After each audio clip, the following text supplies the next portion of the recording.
So I'm sitting, I go get a service office, right? This service office on the Nana Road, little desk, me sitting there staring out of the window saying, I'm supposed to be running a business. But what is this business? What is it? Where do I even begin? How do I even start?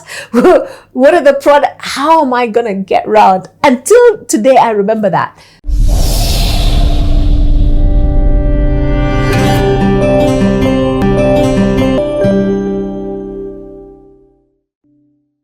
So then a headhunter calls from South Africa and talks to me about this opportunity. And I'm like, what opportunity? We want to set up, there's this business called L'Oreal. They want to set up in East Africa. I'm like, what is L'Oreal? You know, I'm like, okay, yeah, but we can talk. Because me, I never tell anybody no. Even if you call me in the blue and tell me, oh, there's a business called Monkey and we want to, I'll tell you, tell me more about it. Because I always tell people, never say no to an opportunity. Hear what it is, what is going on. So I Google, I'm like, oh my goodness. They do all these things, all these products. Oh my goodness. I use most of the products in this whatever. And that's how then I eventually then negotiated, went for the interview, was offered the job to set up the L'Oreal business. And what year is this? This is 2011. Wow. 2010, end of 2010. Yeah. Because I started in 2011. But that for me, and leaving, I remember when I was leaving EABL, one of the things I had to sign an agreement that I'll still be willing to come back and give the evidence in the case. If I was going to ask you, so did you? I had to sign that. I said, yeah, fine. So I continued to communicate to the lawyers, the coaching, whatever. And then somewhere along the way, they brokered an out-of-court settlement, an agreement. So fortunately, you never went. I was so relieved because I kept saying, me in that Crown Court somewhere in London. And did you tell me? Did you saw those experiences? I was going to watch out when I've been sitting there. Now I'm not wearing a power suit, being asked a question. I'm the one who's sitting there. Can I have some water? You know how I like some water now. The whole truth and nothing but the truth. So help me. After being coached, I'm like, I got to remember. Okay, no, you can't say that. No, this is what you're gonna say it. Yeah. So and that's how I wound up then going and starting L'Oreal. Okay. Rewind a bit. 2008. I like having the post-election violence conversation just because it's a necessary one to have, not because it's lest we forget. Yeah. Were you around? Yes, I was. It was tough. It was very tough. It was very tough because suddenly now you had to first look after the people. Remember, we have people all over. We have salespeople who are set up somewhere, and you have salespeople of different tribal affiliations were in the wrong place at that time, wrong in quotes. So managing all that. Wow. There was the conversations around our distributors and our vans, what was happening to them. You could not cross, you could not supply. So yeah, it was a tough 3 months. It was a tough 3 months. What was your role at that time?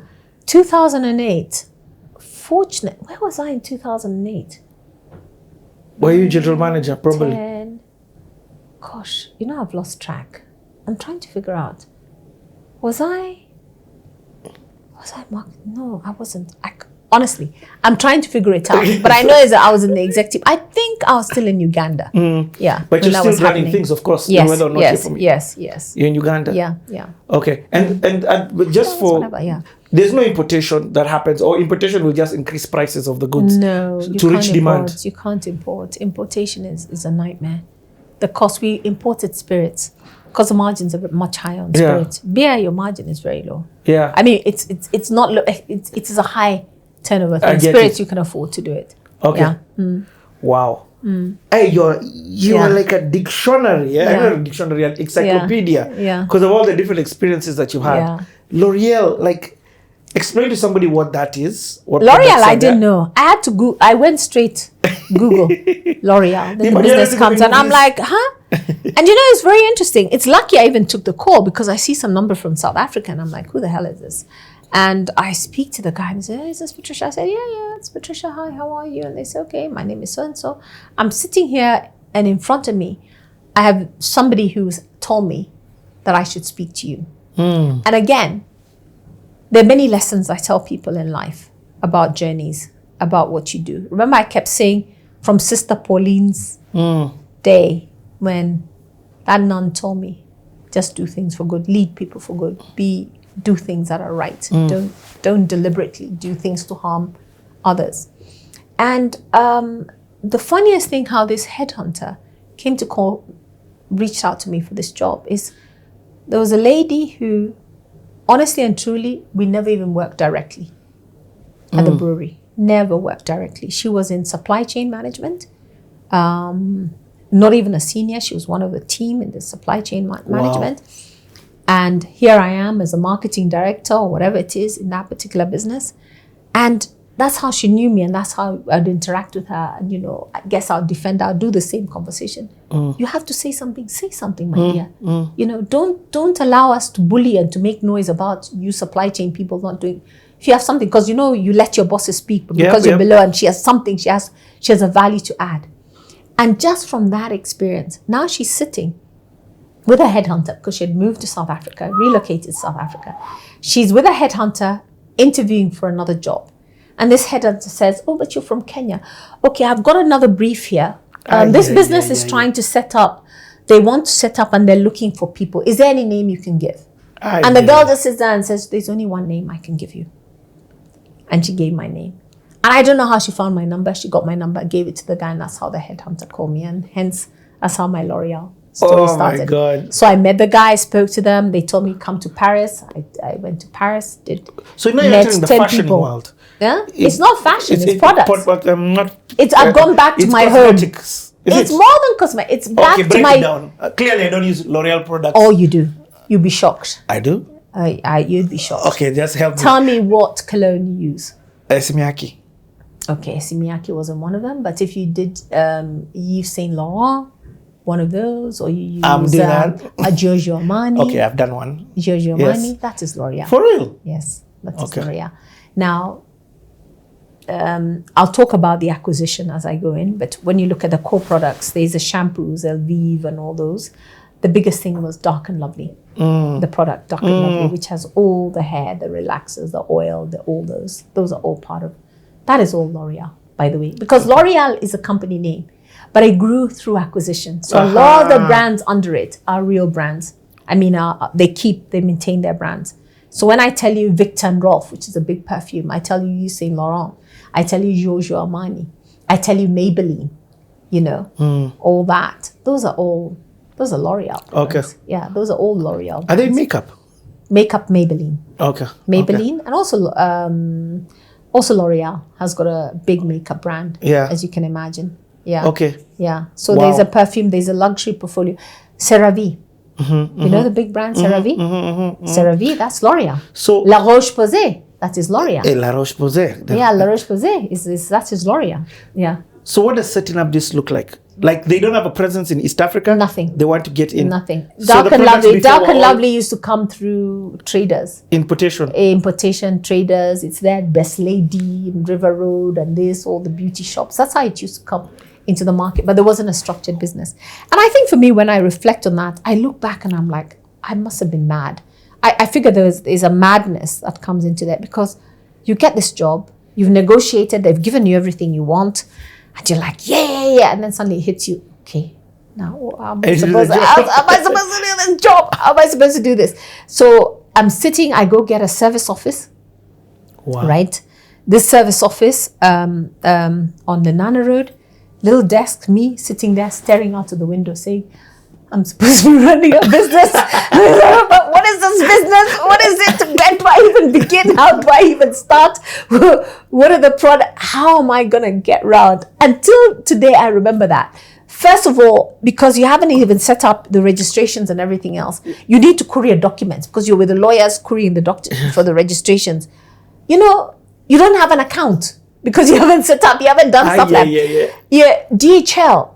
They have to give you credit. You're not going to use your money all the time sending all these things. And that's where the power of goodwill. I tell you, goodwill.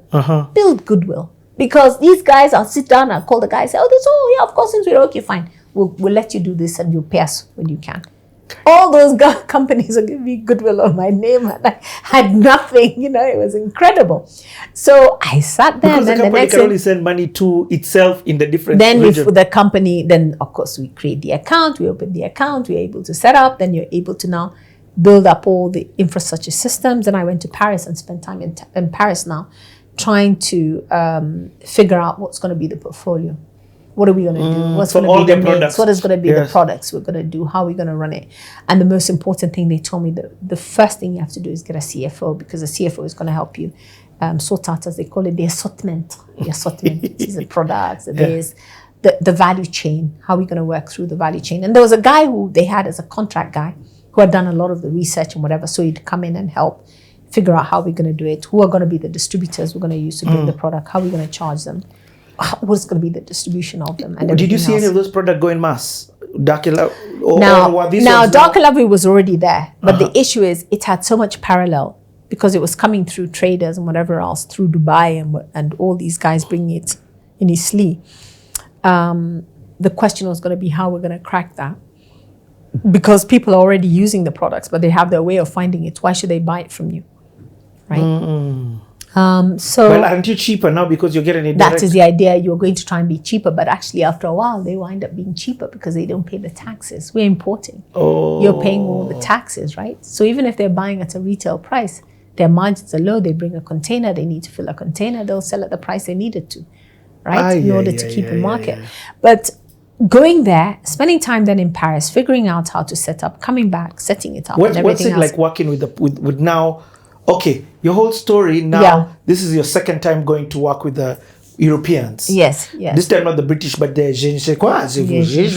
Yeah. I had a French teacher, and they told me, "Oh no, we speak English. We all speak English." And I'm like, "Okay, you all speak English, fantastic." Until you sit in a meeting and they're mad. Oh, c'est très mad. And you're like, "What happened to the all English?"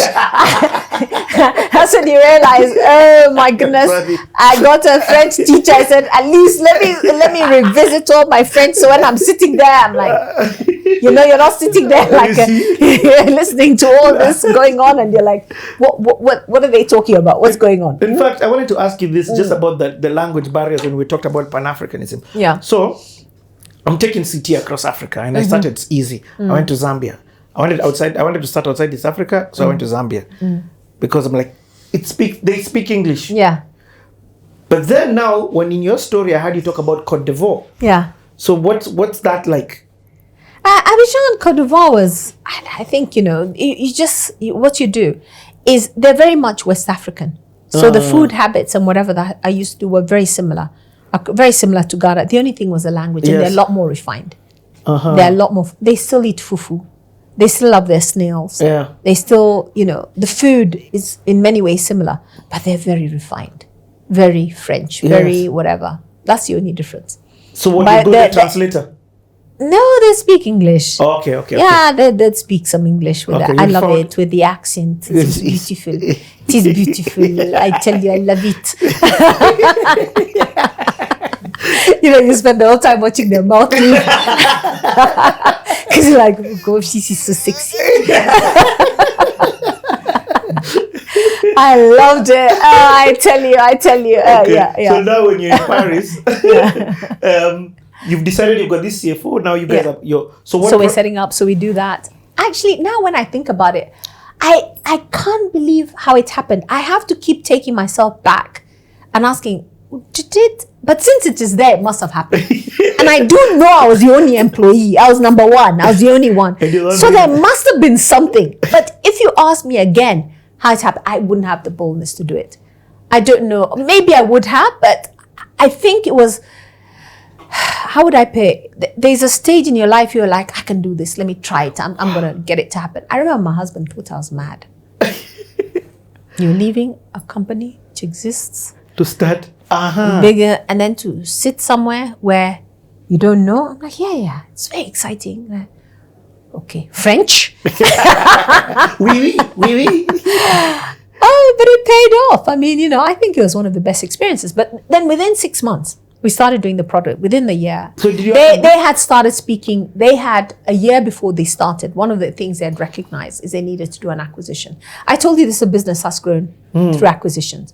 And they recognized that there wasn't the right product mix for Africa, especially East Africa. You know, South Africa, they have a big population of white people. So all the shampoos and everything. You know, we wash our hair once a month. So now if you start selling shampoos here, how much money you're going to make waiting for somebody to wash their hair once a month? Wow. When they relax every 6 months. You're going to sell one box of Dark and Lovely, and then for 2 months, what are you going to sell? Waiting for that customer. So it doesn't. So they didn't have any of the products. If you look at the L'Oreal, the face cream product, people don't use those. Use glycerin. We're good. How am I going to buy 400 shilling pot of 500 those days? They're not going to do it, right? But the most fundamental things which we as Africans use and which are a core part of our beauty regime is we have to have hair oils because our hair takes mafuta. From the time you're a child, there's mafuta being put on your hair, right? The second thing, when we wash, what happens? We parara. So you have to have oil, body products, yep, lotion. You have to have Vaseline. I don't know any in Kenya. No, they didn't have any of those. They didn't have any of those products. Okay. Let's face it. I mean, it's it's not part of our, no. Yes. If you look at our product, our African regime, they didn't have things that we use every day. Yeah. To run a fast-moving consumer goods, that's why it's called fast-moving. Yes. You have to have fast-moving products. And you also have to have relevant products for that consumer. Yes. Yeah. If you're coming and telling me I'm selling you something, what am I going to sell to you? You know, there's no lotion, there's no oil, there's no beard cream. I mean, there's nothing. What are you going to buy from me? Right? So is this a feedback? Don't relax them. They knew that. We recognized that the portfolio was not right. And the size of a business would always be very small unless you get into those products. Were they prepared to invent? No. But there are two things that you need to do in a business, that business. Two things you need. You need the right products and you need the distribution. And distribution in Kenya, as you know, and in our markets is key. India, emerging markets. Because you distribute through wholesale, through this, you have to have distributors. It's not these markets where you have big supermarkets and everything goes through big chains. It doesn't work like that. That's why distributors are so huge. That's why they're huge. That's why you needed that. You needed that infrastructure. From the brewery, I mean, look at how big the distributors are king. They're the ones who make your business. They're your partners, actually. Strategic partners more than anything else. And so they had reached out to Paul like a year before. And I think the approach had been so arrogant, they'd upset him. Because the way they reached out to him and said, oh, you know, we want you. I mean, you should be so happy and proud that we've reached out to you. You know, and he told them, sorry. Paul being who? Kinuthia, nice consumer products, nice and lovely. And so the negotiation had broken down.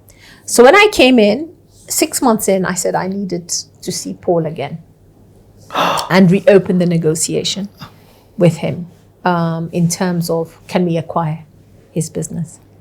And so that's how it started. That is huge. Yeah. He sold his business to L'Oreal. Yes, I'm the one who did that. And okay. Yeah. Just think of how many companies have been, first of all, acquired in Kenya. And that was one of the first. I know the story of his business. I mean, like he started ground up. Oh no, if you listen to his story and he tells his story and everything else, the guy started by selling eye pencils.